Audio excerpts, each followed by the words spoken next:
Brody? What's going on, my guy? Man, out here, man, 100-degree weather today. My little brother surprised me, man. Popped in town. I don't know why this fool ain't called me, man. He Yeah. called us up trying to be at my bedside tomorrow for my surgery on the Okay. OSA. Now, look, this is the thing. I rescheduled the OSA. I rescheduled it because I have all this pre-production. But leading up to the day I was going, so I based my whole day around making sure I was ready for tomorrow. They told me not to eat, all of that, because they looking inside my stomach with a camera. Right. And I started getting the anxiety. I think we talked about that before. I started getting the anxiety. I started feeling frustrated. All of my business affairs is like out of order. I was supposed to make some moves today. I got to fly to Chicago to rectify something with the Secretary of State. So I got to leave here. It's just a long story, bro, but I'm good now. My little brother said he pulled into the Paris Hotel. So after this, I'm going to link with him. But it's an honor to be here, bro. No, I appreciate it, and it's an honor for you to do the interview with me. I appreciate you lending me your time. You know? Word, I just want to, okay, yeah, definitely. Oh, you know what? So I see, okay, cool. We good, right? What's up? Okay, I see. No, I just want to send a shout out, man, to YBE Clothing, my man Toon. You know what I mean? It's an amazing shout out. Brother sent me 2 nice shirts. Yes, I said I'm gonna flick it up, man. I wasn't feeling like, he been waiting on these photos for me to take some pictures. So I always try to support those that support me. So shout out to YBE Toon. Yes, sir. Yep. Yes, sir. Yeah, young black entrepreneurs in the building. Salute to Tom and the whole crew and everybody that's behind there, the whole organization that he got going on, shirts and the youth mentorship and everything else that he's doing within the city. God bless him and everything that he got on too. So got going on, I should say. Word. Long time no see, brother. I know, man. You've been making a lot of moves. You've been dealing with a lot of things. So you know me. I move around through the shadows, and I know what I know, and I don't know nothing. So even though I know a busy man, I stay out your way and let you do your thing until the time. So this is one of the ways to kind of reschedule some time and vibe and get some energy and speak some life and inspiration into one another. Word, man. I just appreciate you. Anything you got going on, I don't care what it is, I'm aboard. I'm on that. I'm on that with you, bro. And I appreciate that. Yes, sir. I appreciate that. So talk to me, man. Where did you grow up? I grew up on 49th and State Street in Chicago, the low end. Yeah. 49th Robert Taylor Projects. My grandmother was a part of that great migration from the South. We got redlined. Okay. You know what I mean? We got redlined, and we was placed in that community. By the way, Chicago, one of the most segregated cities in the United States of America. You know what I mean? So came up through the ranks of, I think I'm considered, 3rd generation in Chicago from the South, from Mississippi, Lexington, and Beethoven Elementary School, DuSable High School, Dunbar High School, CVS High School. I went to all 3, man. Okay, I was a member of the V. I went to the V. Oh yeah, so I'm red and black and blue and gold. It is what it is, Yeah, word. Yeah. Yes, sir. So your grandmother was the first one to come up this way. Yeah. Granny came when she was like 16, 17, man. Okay. With hundreds and with thousands of others. Did you ever tell you that story of what happened, the migration? From my understanding, she her mother died when she was like 1. Okay. So she was raised by a family, extended family, and I heard that Granny ran away from the South, man. There was a lot of opportunity up here. They had the steel mills and all that stuff going on, I guess, back in that time. And I heard that she ran and fled from the South and ended up here. Well, not here, I'm in Vegas, but in Chicago. And it was a struggle, man. Lack of education, lack of money. I'm actually writing a whole 13-episode series right now about her life, man. It is, oh my God. Okay. It's the most gripping thing I ever wrote. I said when I buried her in 2016 that I have to serve her legacy some justice by writing the film for her. And I'm not even trying to produce it. I'm going to shop it to maybe a Tyler Perry or Oprah. But if they ain't talking my money or they ain't trying to plug me in the right way, then we'll produce it independently at Speak TV. Okay. So yeah, it's a long story behind Grams, man. But she raised me and my brothers, 3 generations of kids. And how many brothers and sisters do you have? I got 2 brothers, T and Kareem, and then I have on my dad's side I got 2 sisters. Okay. Yeah, yes sir. Yeah. So growing up, you said you went to the V du Sabo. I went to the V for 3 days, man. We had a football game at Gately Stadium, CBS against Dunbar, and the brothers, man, approached me on 103rd, man. I had a Orlando Magic hat on and a Charlotte Hornets jacket. I guess I had too much blue on. I don't know, man. It came up to me, slapped my head off my head. I was about 75, 80 pounds then. I was about 4 feet 10. Yeah. And scared the man, bro. My grandmother got me up out of there that Monday. I was at Dunbar. Yeah.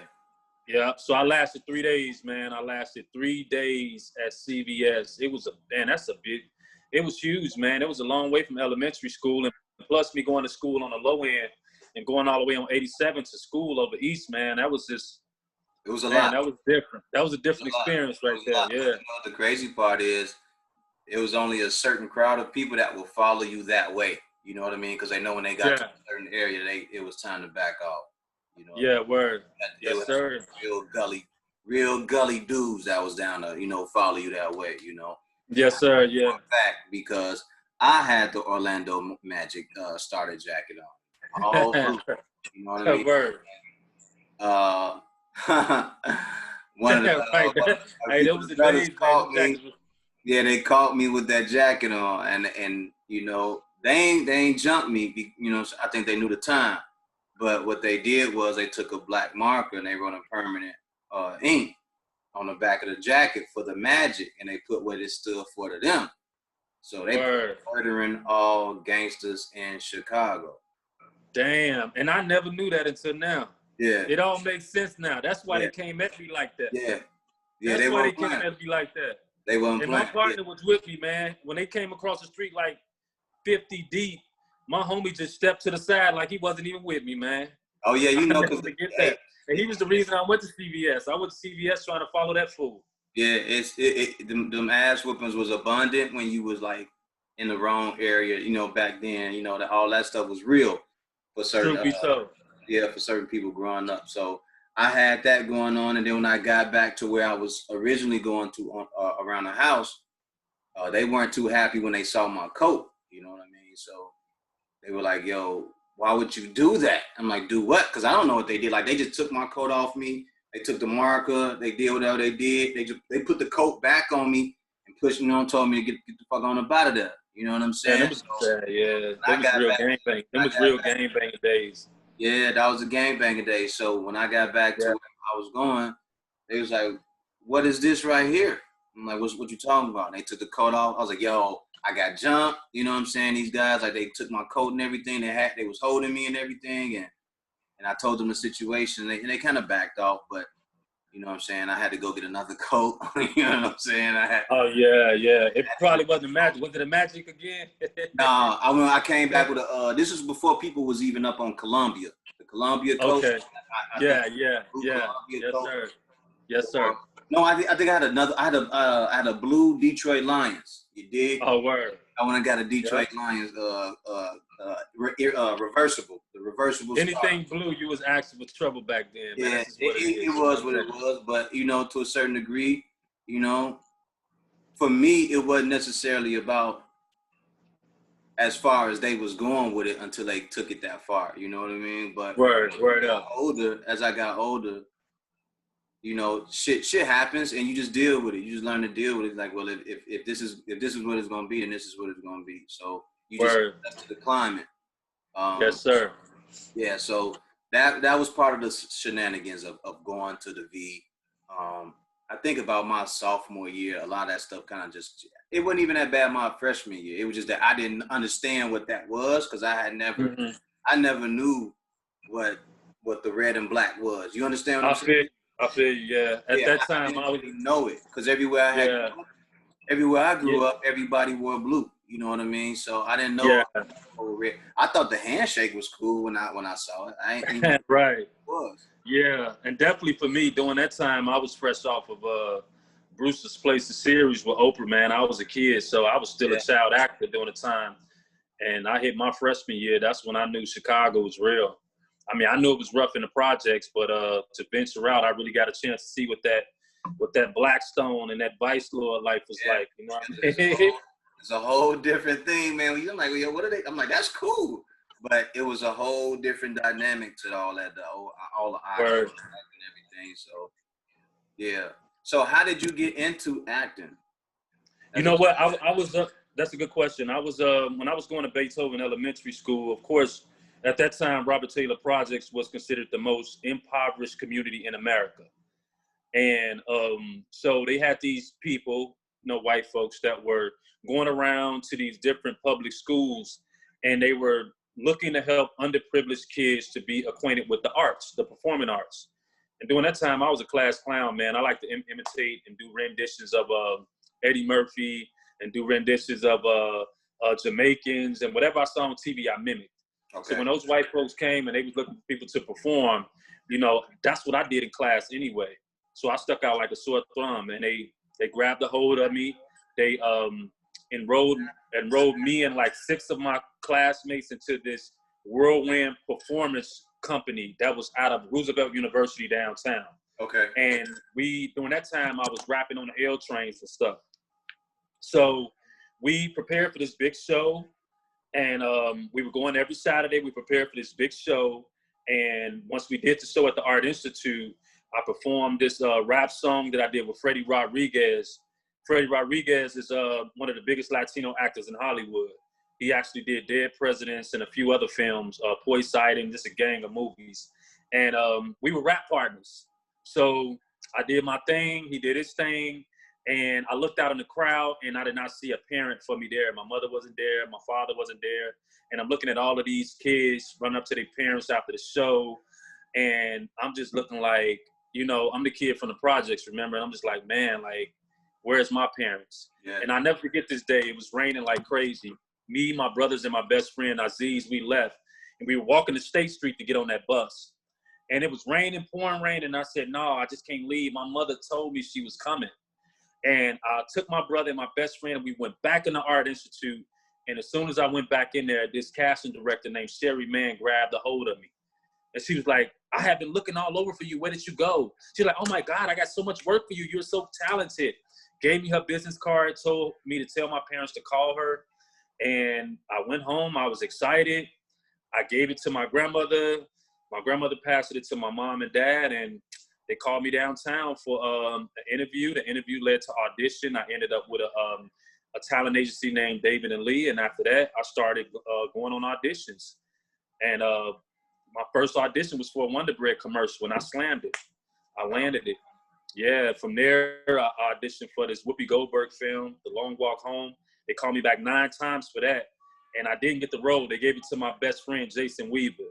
He's from Chicago as well. He landed that role. Singer and actor. Yeah. Me and Jason was going toe-to-toe for roles back then. Like, if I was on an audition for the same role he was, you know what I mean? So that's how we got acquainted and kind of close. But yeah, that's where it started, man. Shout out to Whirlwind Performance Company. Yeah, and you knew from that point on, this was a time for you. Yeah, I'm sorry, brother. I'm so sorry. Okay, boom, I'm here. Okay, sorry. Answering messages, man? No, I wasn't. I was actually trying to get a snapshot of what was going on as far as like a little personal video, but it didn't. I don't think it even took. So okay. I'm gonna be hitting you up, man, for a little segment if you don't mind. Oh no, that's all. It's all love. Yeah, we got. I told you anytime you need me. I told you anytime you need me, just reach out, man. I definitely would like to plug this on the social media platform. Yeah. I'm gonna do that, but I want to make sure I got the body of work together before I start. Okay, yeah. Handle your business. I'm sorry. Don't. I don't want to. I know how it is when. Hey, look. I know how it is. I have this thing on my set when I'm filming. No videos. No no pictures to after the shoot, no videos to after the shoot. Yeah. And so I'm with you on that. Go ahead. I'm trying to just build a catalog before I start putting them out and releasing them. And then once they start flowing, each person that I've interviewed, I'll let them know, hey, this is when it's about to drop. Word. Or whatever, you know. So I just want to make sure I do it correctly. Yeah. I 100%. want to make sure it's done right, you know. Exactly. So far, so good, brother. So far, so good. Yes, sir. Appreciate it. Yes, Appreciate it. So were you ever active into sports? Man, yeah, I actually basketball, man. That was the thing. When I made it to Dunbar, I made the all freshman squad. I was a hooper, man. Okay. Yeah, I was a hooper. But my grades went to shit, man. I'm sorry, man. I didn't mean to curse on you. Hey, we grown. We grown, bro. Yeah. Well, my grades went to shit, and I got cut, man. I was in my freshman year, and my hoop dreams died after that, man. I think I was with the Gangster Disciples the very next year. Okay. And was this all during the time while you were still staying over in Robert Taylor? Yeah, still staying in Robert Taylor's at the time, definitely, yeah. Okay. Tell me, how was that? What was that like growing up in Robert Taylor? Oh, man, you know, that's man, bro, that's a great question. I often think about it and I still dream about it. You know, Robert Taylor Housing Project, you know, like I mentioned, was the most impoverished community in the nation. And I see what type of behavior patterns are produced from being in the most impoverished community. I never had the bully problems and stuff like that really, you know, but the narcotics, man, the drug trafficking, man, you know, you think about the heart of the 90s and going up to the new millennium and all that. I'm talking about from the crack era on up, man.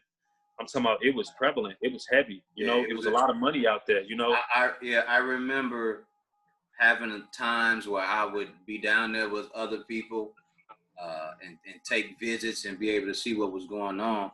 And it was like a world unto itself, man. It was nothing like that. From there to Stateway or Cabrini Green, like all these places were like a world to themselves, man. Like they were. Calumet buildings. Everybody, there was all something totally different when I went over there. And I always looked at, like, even though I grew up in a decent area at one point, and I grew up in an area that wasn't so decent.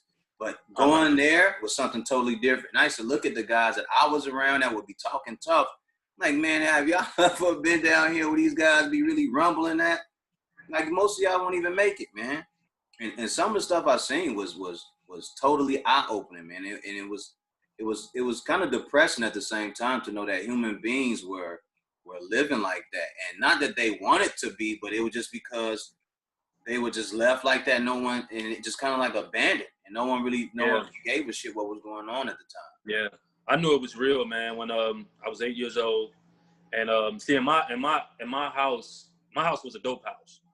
You know, my little brother father sold heroin and syrup, what they call lean now. But back then it was just syrup, you know what I mean? Yeah. And he was strung out on heroin, my mom was. And I remember I used to come home from school, nobody was ever there.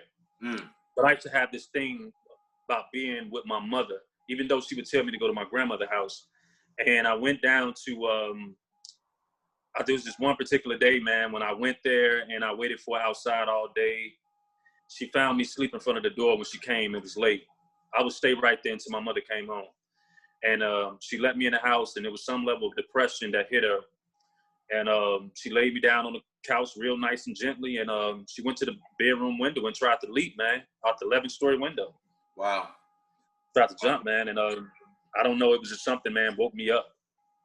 And all the way to her grave, she always talked about that story of how I saved her life from suicide. That's what the heroin, did to her. It took her life eventually, but I knew right then and there that my situation was real and it was different. But you know what? And I'm gonna say this: looking at the horrors in the community was so thick, it made me gravitate towards the television. The television was the only escape from the reality. Absolutely. And I would watch these shows of these privileged white kids, man, just living out these lives, and like the Wonder Years, and I can name so many other storylines that were going on. And these kids were happy they had mothers, they had fathers, and I was mesmerized by it. So even though I was in housing project, I was living a fake reality through them. Yeah. And that's what turned me into acting, I think. I think that was what sparked me to want to escape my reality by performing and being something that I knew I wasn't. Yeah. My situation was depressing. But watching Fred Savage and these characters on TV live this wonderful, peaceful life that always had a happy ending, Yeah, I made Family that my Ties story. and all those crazy shows Yeah, like yeah, that. yeah. And it did have an effect, because I would be looking at that like, that seems pretty nice. But then when you go outside and you looking around at, you know, somebody getting shot or the ambulance showing up because somebody got beat half to death or somebody got robbed or those different scenarios, you're like, yo, how do I get to that? Yeah, yeah, man. You know, Yeah, and I I wanted understand it. that, Yeah. because when you're sitting there watching it, you like, this is to escape. My reality is so much different from that, and it's so much harsher than what they could actually think of, you know? That's why Yeah. often I think as I got older, bro, I think that's one of the things that kept me from watching TV, you know? Because even if when they were portraying the story of being impoverished or gangster movies or whatever you want to call it, they weren't necessarily telling the facts, you know? It was all Right, exactly. it was acting. Like, Right. these guys weren't necessarily living the life that you knew to be true, and because you saw it every day. You saw how people interact with each other. You knew a lot of slick talking would get you hurt really bad. And the stuff that I would see on TV, like, I was like, man, that's totally different from what I see out here when I leave my house. But I understand it. It's acting and it's television and it's playing, right? They're playing a role. But to me, that was one of the things that kind of turned me off, because I was like, my reality is so much different than what they're saying on TV, you know? Yeah, yeah, definitely, man. It's just funny just thinking about that. I got a drink of water because I have a stomach ulcer. So Go I'm gonna ahead. grab one We'll real pause fast. real quick. We'll pause. Yes. Mm-hmm. All right, so we back. Okay. So I'm gonna pick up real quick and say something else about the TV. The blessing of it is that it caught your attention, right? And it gave you a realm of escape, but not just escape. It gave you a dream to strive for, right? Exactly. It did, and so and that's funny. I just had that reality of it hit me right now, and I'm glad I can have this reflection with you because I go hard, bro. I mean, as a filmmaker, I go so hard. It's like it's second nature. My life and my purpose does not feel like it's being fulfilled unless I'm film producing. And sometimes I'll stop like, Marcus, why do you go so hard? Why do you have to be constantly writing? Or like, I spent the whole quarantine writing. Why do you constantly have to be in front of the camera, this and that? It's like, I see now it's embedded. It started with TV, being in housing projects. You know, we couldn't go outside all the time. So of course, you know, grandma don't want you out there in the wilderness. So we right there in front of the TV. And I knew the whole lineup. Every Monday through Friday, I knew what came on at what time. Wow. And I would sit there and I would just watch. And I would capture that Hollywood fantasy, and I would wear that thing to school. You should have saw me when a different world was out. I had the glasses and everything, bro. I was Dwayne Wayne. You couldn't tell me I wasn't. You know what I mean? But you know, it's just one of those things that, yeah, it's like they had it was always a happy ending. I don't care what the struggle was in the episode. There was always a happy ending, and I wanted a happy ending. You know, yeah, but that was some of our better cinema as far as African Americans, indigenous, Black people, whatever you want to call it. That was our better cinema right there, right? That we had the portrayal, thanks to Bill Cosby, you know, and the line that he had. You know, he gave us a Cosby Show. He gave us A Different World, and other shows like that were around that time. And even in the cinematic realm, where you had Eddie Murphy producing things that, you know, gave us a better showing. You know, we had those things to want to conspire to be like, and I appreciate those things as well. And it's a good thing you were able to see that too, because along the way, I know for a fact that there were things that you were going through that was way different and could have had a way different turnout than it actually did. And it's crazy. It shaped me. You know, I recall watching The Wonder Years, no lie. I would watch that show every week. And as I was watching it, I would see this voice talking in this kid's head, and I was so connected to it. I knew I wanted to be on television. And it was just like a divine destiny that it wasn't no more than a year later. Within that year, Whirlwind happened.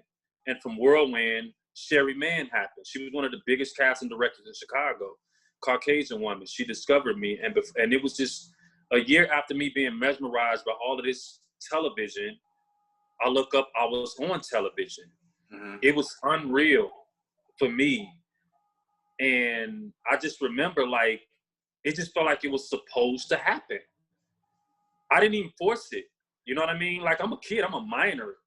My parents didn't take me down nowhere, like, yeah, I want to put my son in movies or TV. It was none of that. I mean, of course I performed and I like to mimic and I like to do drama and stage plays and all that, but it was just so ironic how during that time I just with ease transitioned to being on that same network, ABC. Right. Bruce's Place was on ABC. That was Oprah's first television series.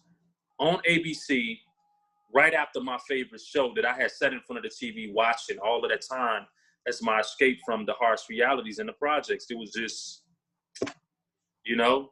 The young lady who brought you in, do you still have a relationship with her? She passed away. I came looking for her after my incarceration, and they told me that she died. I enrolled in an acting school downtown back in 2006, and I asked the lady that runs. Her name is Jane Brody. Jane Brody is still writing. Jane Brody is one of the biggest casting directors as well in Chicago to this day. She works for DePaul University now, but she got me the gig with Oprah. But Sherry Mann connected me with Jane Brody. Okay. So I asked the people. They still exist downtown. They're like the biggest casting agency in Chicago, one of the biggest. And they told me when I enrolled in their classes that Sherry Mann had passed away. Wow. Yeah. I never got a chance to, really connect with her and thank her for what she did for, little black kid like me from the project. Salute to her anyway for getting you involved and helping you pursue the dream. Yeah, this is a Caucasian woman. Yeah. Regardless, and that's my point. That's my point. Yeah. That's my point. This was a Caucasian woman. That's exactly my point. It didn't matter. Yeah. And that's the if you look at where we different. Yeah, just looking at where we are now as a society, that speaks volume for me, definitely. Yeah. Yeah. So I don't know how much you want to talk about it. You were involved in organized crime? Organized crime, yeah. Organized crime. Like the nation? Yeah, you can call it organized crime. You can call it mob affiliation, mob ties. Yes, sir. But yeah, that was started at 14, man. What got you into that? Being alone and peer pressure a little bit, but more so being alone. I got to the point my acting career started to fall off because of my mom and dad's addiction. My dad was hustling and had, drug issues, but not as bad as my mother. But they were divided, and I was left with my grandmother raised me, and my grandmother had a house full of kids. Okay. She had DC kids through DCFS. She had my uncle's kids. She had my mother's kids, and she just had a lot on her. And then I remember during that time, I would constantly go on auditions as a minor downtown by myself for major motion pictures. And the Caucasian folk down there, the casting directors, they really liked me. But it got to the point where it's, okay, Marcus, we need these documents signed. You're a minor. You're here to audition for a film, but you have no parental guidance to sign these documents. Yeah. And as much as they were pulling for me, I lost so many roles because of my parents being absent. Like, I was supposed to play Isaiah Thomas in the Isaiah Thomas story. And Isaiah was remember I told you I played ball. Yeah. Isaiah was my idol. But they called me back. I was competing all over the U.S. for this. They kept calling me back. I mean, the kids that were auditioning were from all over the U.S. And they told me, we have our little Isaiah, but there was one determining factor. Where are your parents? Wow. It got to the point where every agency in Chicago, Getty's, all of these agencies, they caught on. I'm sorry, my phone went. Okay. They caught on to the fact that I had no parent with me. And they stopped calling me. The calls. Your grandmother is taking in all these kids. Is she staying in Robert Taylor too? And Robert Taylor, yes. Wow. I would get on the State Street bus by myself. She'll give me money because she couldn't do it. She had small kids. Okay. And I would get on the bus and I would go downtown and I would show up like a grown man and I would do these auditions and they were, okay, well, we need these documents signed, and nobody was there for me. So I would do great at the auditions, but there were limits. There's only so much you can do with a minor on camera when their parents are not. Yeah, you still need the parental discretion. You need that. Yeah, I lost the Isaiah Thomas story because of my mom and dad's addiction, and so many other roles I lost. Okay. And from that point, I started to get depressed, and my grades went from A's to F's, and my conflict inside the house with my grandmother got thick. And I was a youngster dealing with the frustrations of not being able to go after my dreams because of my parents. Yeah. And from there, my grandmother kicked me out because of the altercations we constantly had. And I had a best friend at the time. His mom let me come stay with them, but he was plugged. He was on the verge of being gangster disciple if he wasn't already. And how could I live in the same house with him and sleep in the same bed and not run where he runs? Yeah. And and it led to, it led to me, getting plugged, man, getting blessed in. And because I had nowhere else to go. Yes, sir. And I always felt like if that happened to me as a straight A student, how much more susceptible would a kid be that probably wasn't as smart or probably wasn't as gifted? How much more susceptible would they be to becoming mob affiliated? Absolutely. That was the beginning. Yeah, that was the beginning of my end right there. Yeah.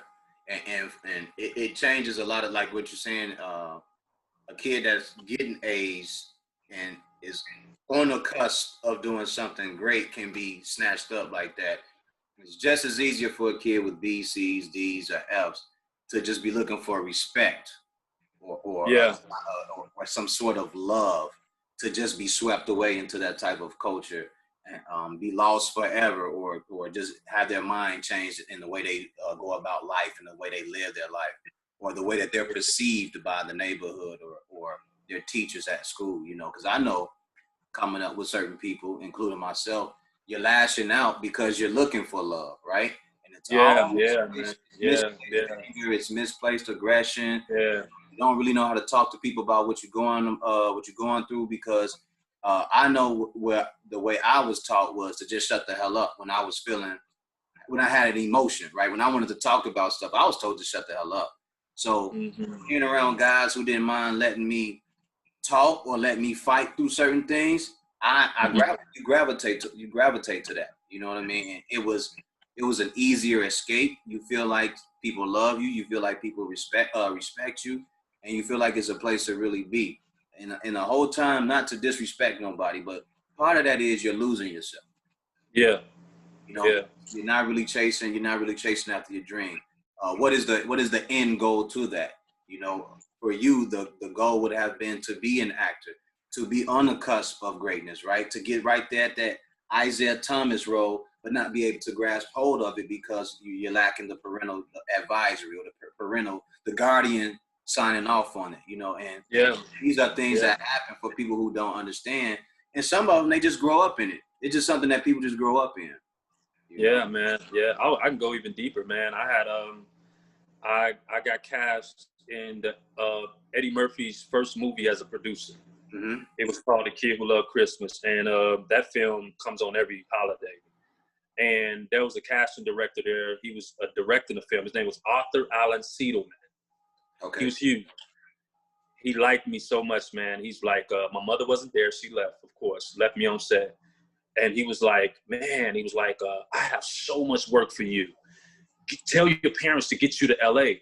All you have to do is come I got you. I'm gonna take it under my wing when I get there. I took his card, and I remember I went home to the projects, to my bedroom door, and I wrote his information on the door because I didn't want to lose it. I begged my mom, I begged my dad, I asked my grandmother. Of course, she's from the South. She not a highly educated woman at that time, and plus she had so much, she couldn't go anywhere. So I remember, man, the disappointment. All of those disappointments turned to anger. Mm-hmm. It just inflamed this anger, this vigorous anger in me that connected with the streets like hand in glove. Yeah. You know what I mean? And it felt like vengeance, right? Yeah, it's emotional even thinking about it. It still haunts me to this day. Yeah. It haunts me to this day, yeah. It's that feeling of vengeance, or you become vindictive, and you're searching for, I gotta strike out. I need to show people, and it becomes one of those things, man. And it's crazy because, and like you said, like I get emotional about it, and it's certain things that the memories start to play out, right? Because you start feeling a certain way about it. But it's crazy how those things can kind of push you to do good, or they'll push you to do bad. Because I know for me now, as an older man, as a gentleman, certain things that I did do or certain things that happened to me, I use those to propel me to get my passions across, whether it's music, or if it's doing a background singing, or whatever it is that I work on. Even doing this, I know what I want to do, and I know I'm trying to prove a point in doing it, and when I do it, I know I'm driven to do these things. So I definitely understand, man. I just wish that during those times for you and for others, whether they're on the East Coast, the West Coast, Midwest, wherever they are, I just wish there was a medium to get them to a certain level, and then make sure that they didn't just plateau or fall off, but that they continue to excel and get to a pinnacle or apex, Yeah, man, definitely. I definitely feel that. Yeah, man, like I said, very, very emotional topic, just thinking about it. Yeah. I remember I had to say a prayer about it. Every now and then, like I have that haunting feeling, and I know the voice of God is real. I was leaving my apartment one day in Chicago some years back, and I just asked God why. I went to the deepest pits of my soul, and I asked God, like, why? Because this is after 7.5 years incarcerated. The chain of events that took place after that was all dark. And I was like, Lord, why didn't you allow circumstances to favor me to really take off during that moment? And the only thing he said was it was not the time. And it was similar to that voice I heard the first day I got incarcerated when I was 18. And I asked God why. And he told me it was the only way. And I know it was my higher power. I don't know what people call their higher power, but I know that voice was so strong, it vibrated in my ears. It was like no other voice existed. I was in my cell. It was dark. It was cold. My cellmate didn't speak English. And I was balled up, 18 years old. I was cold. I was crying. And I was praying. I was like, I asked God why. I thought about all the chains of events that led me to incarceration. Because keep in mind, this is 18-year-old. Yeah. I was 14 when I became homeless. 4 years is like this, man. And 4 years of making hundreds of thousands of dollars in the streets and doing all this bad stuff, and boom, 18, I'm locked up. I was still a kid. So I shared that those adolescent tears came out. And he said it was the only way. And I was able to do all of my incarceration time from that one voice. I went through it encouraged, knowing that he was covering me. Yeah. That one statement, it was the only way, gave me the courage to walk it out. I knew I was going to be okay. I hadn't got sentenced yet. I had $1 million bond, but I was able to walk it out, Yeah. $1 million bond. What was it that happened that landed you in jail? I caught attempt murder, aggravated kidnapping, home invasion, aggravated battery with a firearm, unlawful restraint, armed violence. That's just one case. And then I had and then I had a attempt murder, armed robbery, that was a separate case. Okay. So, you know, I got locked up for the latter, the first one. That one came first, and while I was incarcerated, and it was crazy. I caught the one case while I was on the run for the attempt murder armed robbery. Mm-hmm. I mean, I was in deep, man. Yeah. I was in deep. I became a habitual stick-up artist. I didn't just rob broke people. I robbed big-time drug dealers, smugglers, people that came across seas with fresh, big shipments. Yeah. You know, I was looking to rob people that had hundreds of thousands of dollars in narcotics, because in the streets, I was already generating tens of thousands of dollars at my own establishment. Yes, sir. I didn't even need to rob anybody, but it was just a simple fact that the first time I did it, it was so easy. Invigorating, yeah. Yeah, I was like, okay. I mean, I hit for $300,000 like that, and I'm like, okay, man, I could do this again. Then that, you know, so I went, yeah. Quality stars are kicking. Yeah, I'm like, instead of me spending 2 weeks under the building trying to generate 100 racks, man, I could just go take this. Yeah. You know what I mean? And boom, you know what I mean? And I had a bunch of thirsty, hungry guys around me that are now currently doing life in prison. So, ready to go. They was ready to go. Yeah, they doing life now, man. All of my rappies, they doing life, man. They never got out. You know what I mean? So, yeah, you know. During your incarceration, did you start writing or doing any scripts at the time? Yeah, it was funny. I started writing because it's funny. I just reflected on this. I would be around the OGs in the chow hall or at these in the day room watching TV. We in maximum security prison. They would ask me these questions and all this, and I'll tell them my background. A lot of people knew me from the streets already. From you know, I had a big operation out there. So when I got incarcerated, everybody was kind of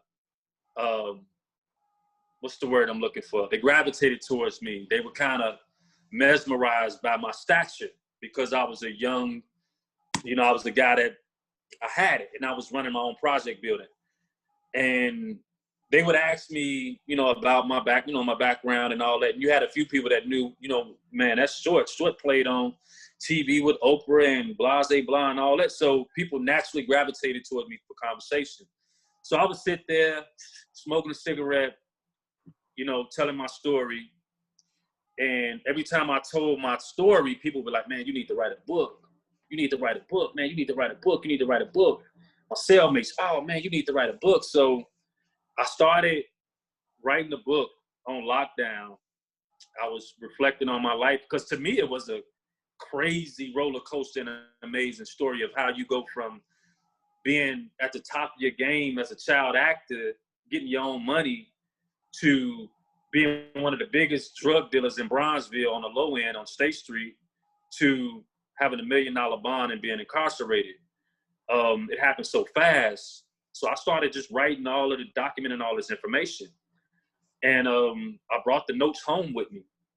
And when I made it home, I set them to the side. I got married when I got out, I remember. And I had a very supportive wife at the time.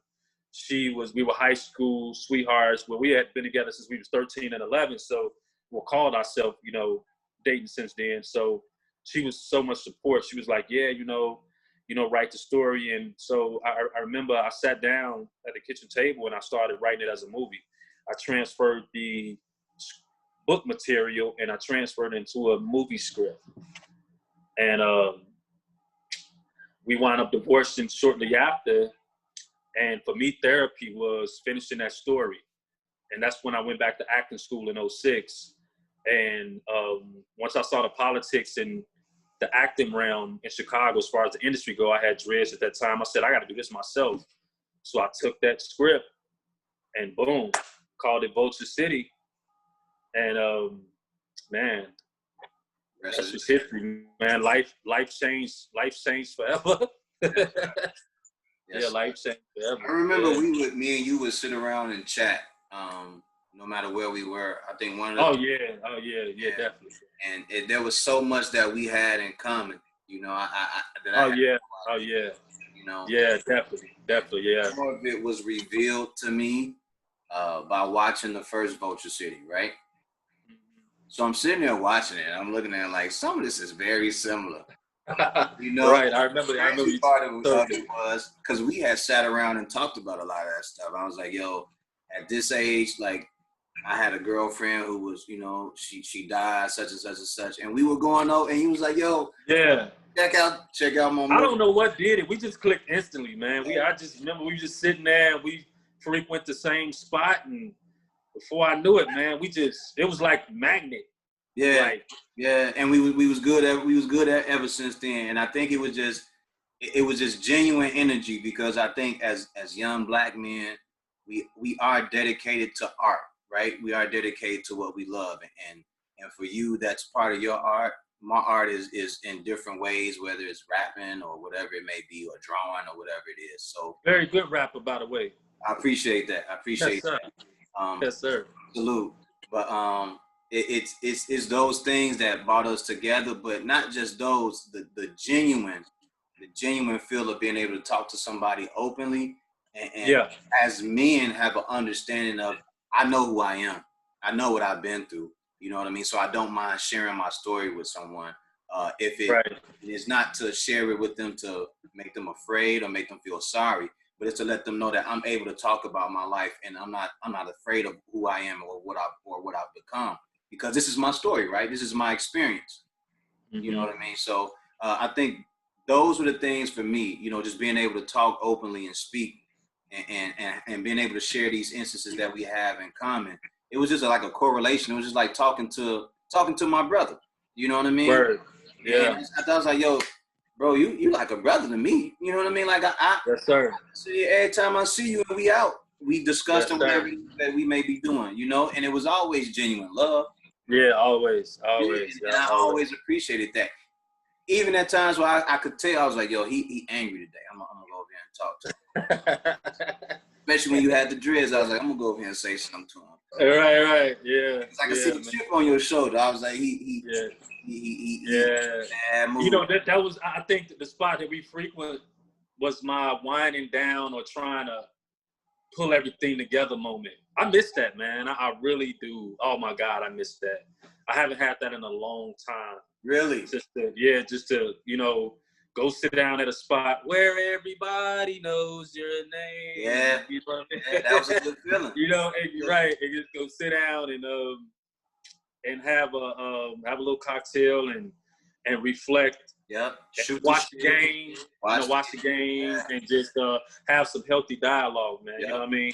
Yep. On the south side of Chicago too, like on the south side of Chicago, man. That was that. I really miss that.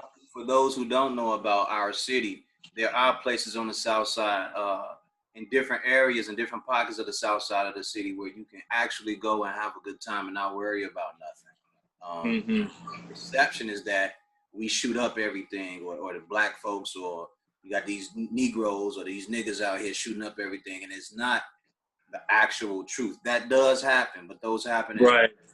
where these kids are impoverished, they don't have nothing, and they're trying to make the best out of the situation that they're in. So it's easier for them in those areas to gravitate towards violence and crime. But there are still pockets as well on the south side or the west side or the east side where you can go and just have a good time and nothing will happen to you. Yeah, man. Those who have been to the south side to one day venture out. If you don't know nobody, especially you from out of town or you Caucasian or European, whatever you may call yourself, and you want to venture out, get with some cool people. We'll move you around and you'll love it. Yeah, that's real, man. It's like it's all good, but it ain't all bad. I think No, that's it's not. that And one of the things that also happened, as you can attest to, is once they tore down all the project buildings, is they start intermingling people from the projects with other places in the city that already established gang territories, right?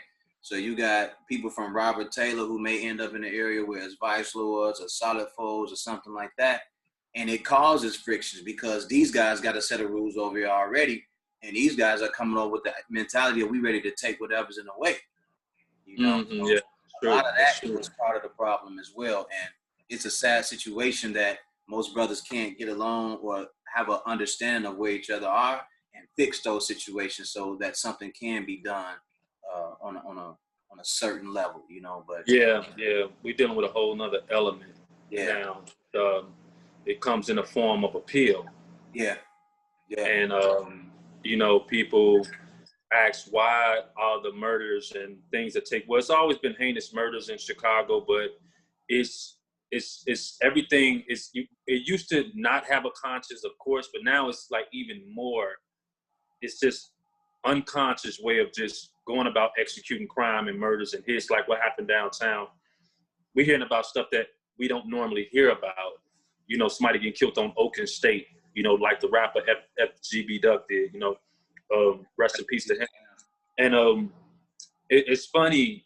I tell people all the time. People wonder why they're shooting on expressways and this and that. I'm like, man, they pop a pill, they become 10 times more courageous and numb, and they execute. And all it takes is the thought when you offer those pills. It's very impulsive. And we didn't have that, it was, gin and juice, you know what I'm saying? Or a stick of weed or something like that. Weed don't make you want to murder. Weed make you want to go to sleep. So It's like the narcotics that they're on now, it numbs them. And then the culture is it's a murder culture in Chicago. yeah. And it used to be a hustling culture. Yeah. You murdered if it came down to hustle and discipline. Yeah, exactly. It used to be get money, but okay, if they get out of line, we got to do this, but we don't want to mess up our money, so let's call peace. Yeah. You know what I mean? So that used to be the priority, but it's like now they ain't getting no money. Or they scamming. They ain't got to hit the block and hustle a week for it. They can just run a fake credit card and bada boom, bada bing. Yeah. Spend the rest of their time thinking of somebody to kill. So it's just a totally different situation.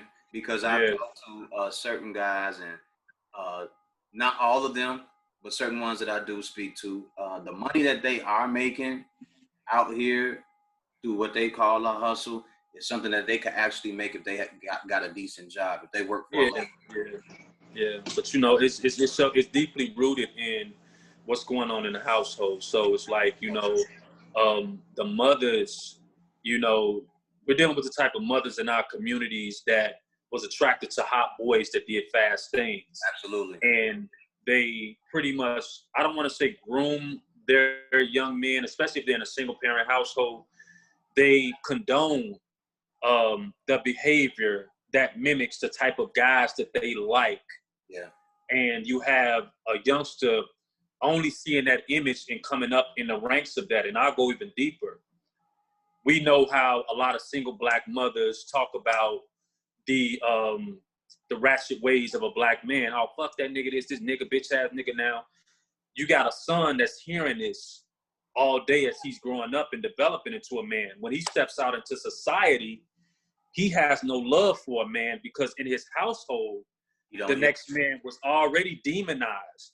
So to kill him is like second nature because he was never taught to love another black man. That's right. That's like it's so heavy and thick embedded in the mindset and the DNA of the people, the young boys that are being bred in the streets of Chicago. And then the other part of it, let's not just forget that there are those whose mothers aren't there because they are strung out, or they're being raised by their granny and they're taking advantage of granny in certain situations as well. So exactly.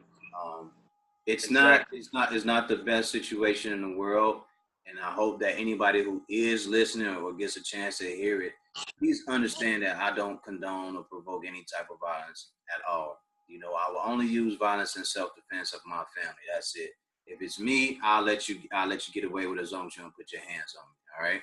But violence is a very dangerous and destructive thing that's being used. And a lot of the young guys that we see using it, man, they don't have any other outlet because a lot of the programs that we used to have growing up don't exist as well. All right. You don't have a lot of after school programs. You You don't have a lot of park activities that these guys could migrate to kind of get them out of the streets. You know what I mean? So there's so many different narratives and stories to be told that in the Black community we're lacking so much, and you want to be able to help, but there's only so much you can do when there's drugs, there's narcotics, there's lack of parenting, there's lack of proper schooling, you know, again, food deserts. I talked about that before. The nutrition is just bad. You know, there's so many things that are happening against Black people that it's very hard for people to kind of get themselves in a position where they can succeed. You know, not everybody had a dream like you. Not everybody had a dream like me. At one point, my dream was just to get the hell out of everybody's way. You know what I mean? And I still kind of like, I've done that, you know, by way of many different facets and hustles. But a lot of people don't have a dream, man. You know, some people never been as far as downtown, bro. You know, that's a realization. Like, some people never been as far as downtown. Showing people another state or another city is something totally different. It's a foreign concept to them, you know. What they are seeing on TV kind of paints their narrative for them, that they should fuck bitches, get money, drive foreign cars, and live like rock stars or whatever. And these are false narratives, because they don't understand the people that are living these are either leasing these cars, they're rented, or that's just a lifestyle that they have worked very hard for to obtain. And to anybody who was also listening, for anything in life, just like Marcus Carothers or myself, you have to work hard to achieve anything. And this is a key thing, man. It's like, you know, you hit something that was extremely key. We have a system of strong, we can call them prominent people that own media. Yes, sir. They own the media, the visuals, and the things that we hear and see on a daily. And they know what's causing detriment to our youth. Yes, sir. But yet, that's what they look for. If you remember when Chief Keef was popping, you know, when he first came out, so to speak, once they signed him, there was a chain reaction of artists being signed during the drill era in Chicago that had the similar or same message, because it was selling. Yeah. They didn't care off the fact that it was causing detriment to us, and the wars that we had going on in Chicago, that it was real gang banging going on. And I go even deeper, even with the way Black women are being portrayed on VH1. I mean, there's nobody Black that owns VH1. There's nobody at the head of that committee. That's some super duper rich white guy that came up with a media outlet that appeals to Black people, that portrays us as extremely ratchet baby mamas, rappers that can't, they got a few different baby mamas that argue, that fight. They use the negative aspects of the Black community to broadcast it to the world. Now, we wonder why we get treated a certain way when we're out in public, or looked at a certain way. They only see us as the images they see on television. Correct. And the kids the same. They pattern their lifestyle behind the imagery that these Jews or these Caucasians that own these big media outlets allow us to be portrayed in a certain manner, and it's the influence. Yeah. They can find it on their phones now, on Instagram, YouTube, so on and so forth. That's you know what I mean? So they know what causes detriment onto us. It's a very, very demonic way of continuing to cause havoc on our community. Yes, sir. I'm gonna grab my charger because I didn't. Hold on 1 second. Hold on. I'm gonna pause. Yeah, sorry about that. No, you good, bro. I'm gonna plug